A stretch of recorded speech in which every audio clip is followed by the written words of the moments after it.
I just came from, 33 months of being on tour and making an album in between, and touring rolled straight into the studio, and the studio rolled straight back out onto the road.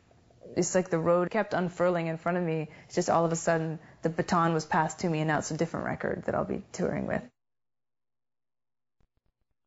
The Reminder, this new one, it's sort of the album illustrating where that all ended up. That whole live process. For me, it's really visual because the studio was all about this collaboration of these people, and we were in a really organic space, a really natural, it was a living room. There was a couple living rooms with sliding French doors between them, and couches and lamps and bookshelves, and we would just slide the glass doors shut, and on one side there was a couple drum kits and all the banging, noisy stuff, and on the other side there was 3 little stations of Gonzalez and his vibes and piano and a few organs, and facing out onto the garden with the stained glass windows right there. And then I had my guitar station, and there was a bass station. Everything was almost like the way a jam space used to be for me.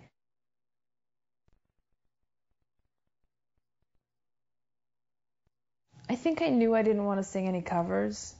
I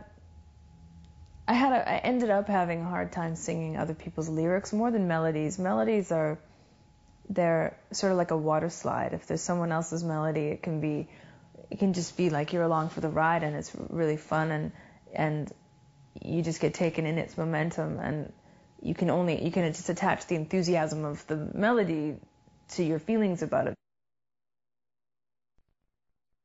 You never know what's gonna flip it on its side and make you see it from another perspective. In a way, that's what I like about leaving riddles and leaving little scavenger hunts inside arrangements and leaving them really open, or leaving the lyrics really open, is so that there's that ability for them to shed their skin and be something new to you later. I mean, there's been a few times where halfway through singing a song from Let It Die, mid-phrase, something about the way the earth is turning that night, or the circumstances around, or the certain mood from 10 seconds before, just all, everything falls into place, and one phrase would be coming out of my mouth, and as it's almost like I'm watching it. It's like a little typewriter unspooling right there, and I'm reading it, and it means something totally different than what I had intended when I'd first written it. And those moments are so, I just find them so interesting, and such a little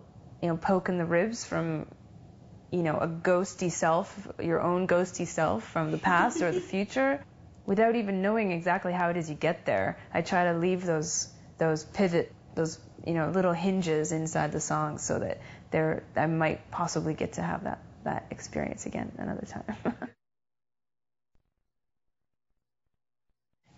If I'm never going to get a chance to be anywhere all the time, then at least I'll get to be a couple of places a bit of the time, and just change the concept of what home is. And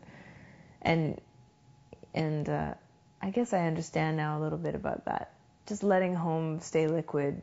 It doesn't need to necessarily be about a place. I sometimes found there's enormous comfort in just simple meals with someone that I haven't seen in a long time, and in some random city where you run into each other, because a lot of my friends are on tour all the time, and we cross paths in Baltimore or Guelph or Brussels, and you end up having an afternoon with someone you haven't seen who's living a similar reality to you, and that in a really strange way started to feel like home. Just finding quiet moments in the fray, no matter where you are, and in a way, because it's so stolen, it becomes even more that sense of, I foiled the steamroller, and I found a day, and I found an hour, and that becomes, in a way, the new concept of home.